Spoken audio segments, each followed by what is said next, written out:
Hello বন্ধুরা, সব কেমন আছো? তা আজকে চলে এসেছি নতুন একটা ভিডিও নিয়ে। তা তোমাদের নিশ্চয়ই মনে আছে আগের দিনে যে ভিডিওটা লাস্ট ছেড়েছিলাম, সেই ভিডিওটা শেষ করেছিলাম মদনপুর স্টেশনে এসে, তাই তো? হ্যাঁ, ঠিক ধরেছো। তা আবার এই কয়েকদিন পর আবার সেই মদনপুর স্টেশন থেকেই ভিডিওটা শুরু করলাম। তা স্টেশনের ভিডিওটা তুলিনি, ওখান থেকে বেরিয়ে একটু গ্রামের দিকে এলাম, তারপরে ভিডিওটা স্টার্ট করলাম। ভিডিওটা শুরুতেই এই দেখো একটা গাছ দেখতে পেলাম। জানি না একটা গাছ, মোটা একটা গাছ ছিল, তার সঙ্গে একটা লতানো গাছ ছিল। লতানো গাছটায় কোনো পাতা ছিল না, শুধু কাণ্ড এখনো বেঁকানো এরকম টাইপের একটা গাছ। তারপরেই চোখে পড়লো জঙ্গল গ্রাম, জায়গাটার নাম জঙ্গল গ্রাম চৌমাথা। জঙ্গল নেই, কিন্তু বেশ কয়েকটা পুরনো গাছ আছে। সেই জঙ্গল গ্রাম চৌমাথায় একটা বড় স্কুল দেখতে পেলাম। স্কুলের সঙ্গে মাঠ, ও মাঠের পাশ দিয়ে চলে গেছে সরু সুন্দর একটা রাস্তা।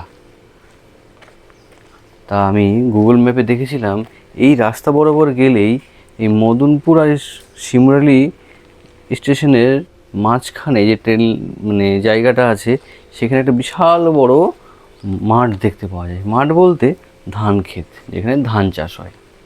তা আমি রাস্তাটা ধরে বরাবর হাঁটা শুরু করলাম ও তারই সঙ্গে চারিধারের প্রাকৃতিক দৃশ্য উপভোগ করতে করতে এগিয়ে চললাম। বলো হরি নাম বলো,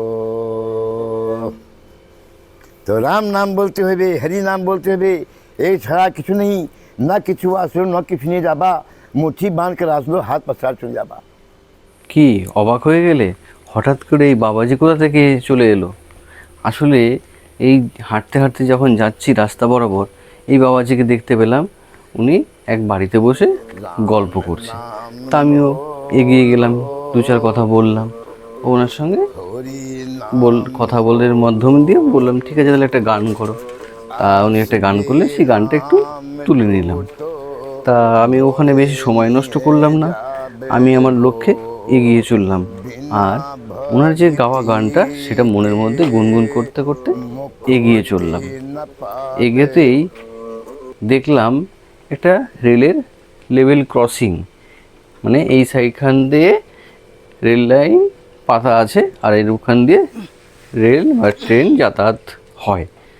তা গেটটা আটকানোই ছিল, তাতে বুঝলাম নিশ্চয়ই এখনই ট্রেন যাবে।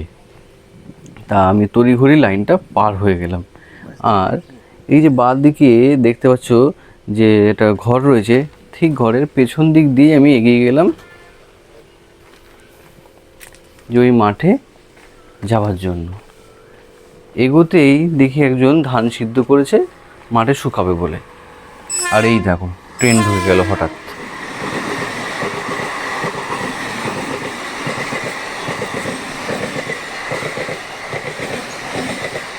এখানে এসে যে এরকমভাবে ট্রেনের সম্মুখীন হব ভাবতে পারিনি।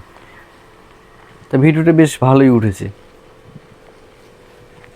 তা মাঠটা ঠিক আমি খুঁজে পাচ্ছি না, সেই সবুজে ঘেরা মাঠ গেল কোথায়? ওই দেখো দূরে দেখতে পাচ্ছ, ডান হাতে দূরে সবুজে সবুজ। তা আমি ওইখানটাতে যাবো কী করে, সেই রাস্তাটা আমি ঠিক খুঁজে পাচ্ছিলাম না। তা বুঝলাম যে না, এই জঙ্গলের উপর দিয়েই আমাকে যেতে হবে। তো এগিয়ে যেতেই আবার একটা ট্রেন দেখো।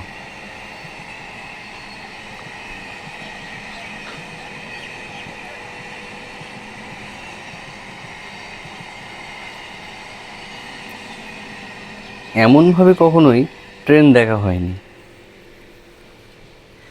তো এ জমির আলের উপর দিয়ে ধীরে ধীরে এগিয়ে চললাম ওই সবুজ, যেখানে সবুজে ঘেরা আছে, ধান চাষ হয়েছে সেইখানটাতে।